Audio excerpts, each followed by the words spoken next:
북한연락선이 오가던 부산항장교가 보입니다. 일제강점기에 소개된 부산항 모습과 비슷한 구도로 찍혔네요. 광복 이후 일본과 국교가 단절되고 운항이 폐지되었지만 이때는 귀환동포를 실은 배가 오가던 때입니다. 다른 각도에서 찍은 부산항의 모습입니다. 목도에서 찍은 거라고 하네요.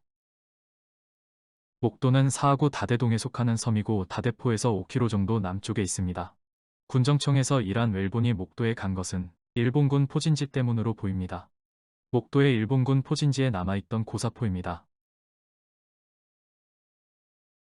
러일 전쟁 후 일본은 전쟁에서 이기기는 했지만 자신들의 본토가 공격을 당할지도 모른다고 생각하게 되었고 그 방어선을 위해 대한해협에 군사거점을 마련하게 됩니다.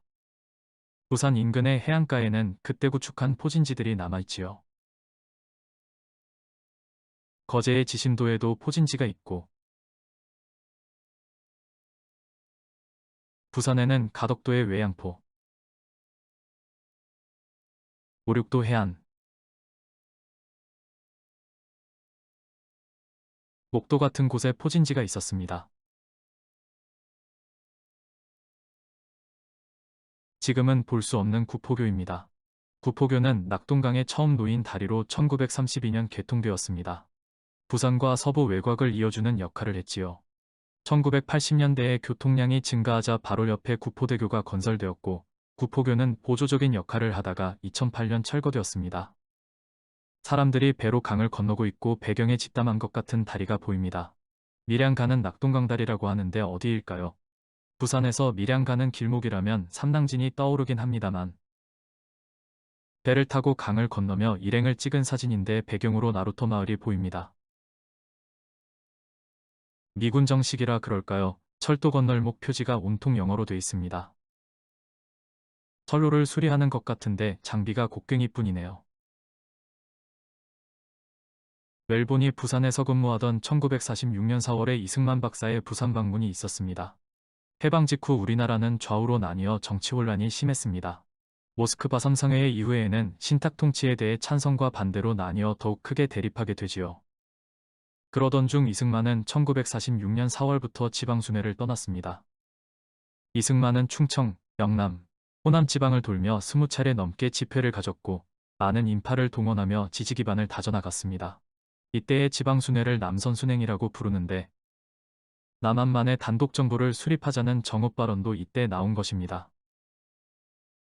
1946년 8월 15일 처음 맞는 광복기념일이 전국에서 성대하게 열렸고 부산 역시 마찬가지였지요. 해방기념만세 깃발을 들고 사람들이 행진하고 있습니다. 경찰대도 기념행진에 참가했습니다.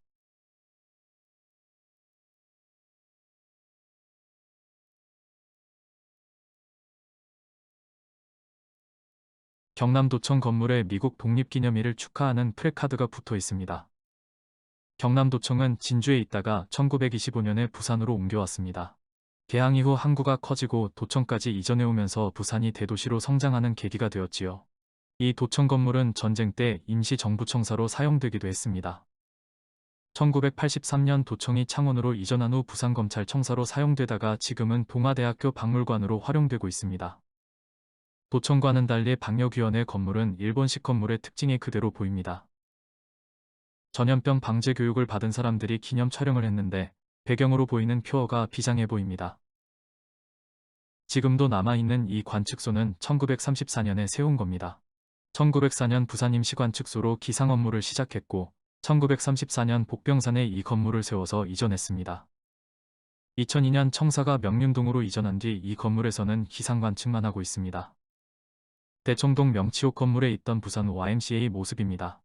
부산 YMCA는 1945년 창립 총회를 했고 대청동 중앙교회에 있던 회관을 1946년에 명치옥 건물로 이전했습니다.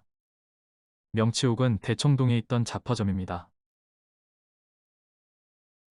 부산 어느 산 위에서 찍은 사진이라는데 여기저기 서 있는 석조물들은 무엇일까요? 불상처럼 보이는 것도 있고 일본식 묘비처럼 보이는 것도 있습니다. 혹시 아미동이 아닐까 추측해보지만 확신할 수는 없네요. 아미동에는 원래 일본인 공동묘지가 있었는데 한국전쟁 때 피난민들이 밀려들면서 하나둘 집이 들어서기 시작했습니다. 묘지에 있던 석재들이 축대나 담벼락으로 쓰인 모습이 지금도 남아있지요.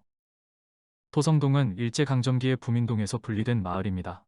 지금은 모두 복개되어 볼 수 없지만 토성동에는 보수천이 흘렀습니다. 하천을 건너는 다리가 1952년에 찍힌 부성교와 비슷해 보입니다. 산자락에 자리 잡은 마을인데 조선인거주지와 일본인거주지가 달랐던 일제강점기의 조선인 마을이었을 것 같습니다.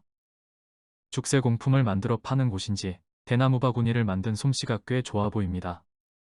배경을 보아 같은 마을에서 찍은 사진으로 보입니다.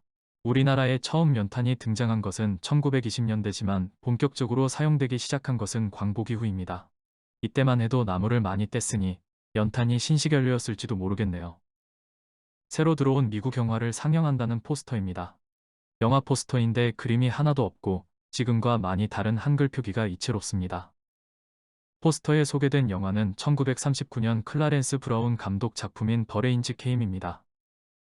1940년 아카데미 시상식에서 오즈의 마법사나 바람과 함께 사라지다 같은 영화들을 제치고 특수효과상을 수상한 영화입니다. 건조대에서 국수를 말리고 있습니다. 가내수공업으로 국수를 만들던 시절에는 이렇게 자연 건조를 시켰는데 지금도 이 방법으로 국수를 만드는 곳이 있습니다. 소장처에는 국수 건조라고 설명이 돼 있는 사진인데 중간중간 묶어놓은 것도 그렇고 국수 같진 않습니다. 섬유가닥을 말리는 건 아닐까요? 뻥튀기 장소 앞에 사람들이 모여 있습니다. 벼락 같은 소리를 내며 쌀이 튀겨지는 모습이 이방인의 눈에는 신기했을 것 같기도 합니다. 인력거가 여전히 운행되고 있네요. 인력거가 처음 우리나라에 들어온 것은 고종 때인 1894년입니다. 서울에서는 광복될 무렵부터 인력거가 사라졌고 일부 도시에서는 전쟁 이후까지도 운행되었습니다. 길에서 걸음통을 실은 수레를 만났습니다. 모내기를 하고 추수를 하는 모습은 배경만 다를 뿐 우리나라 어디에서든 보이는 광경입니다.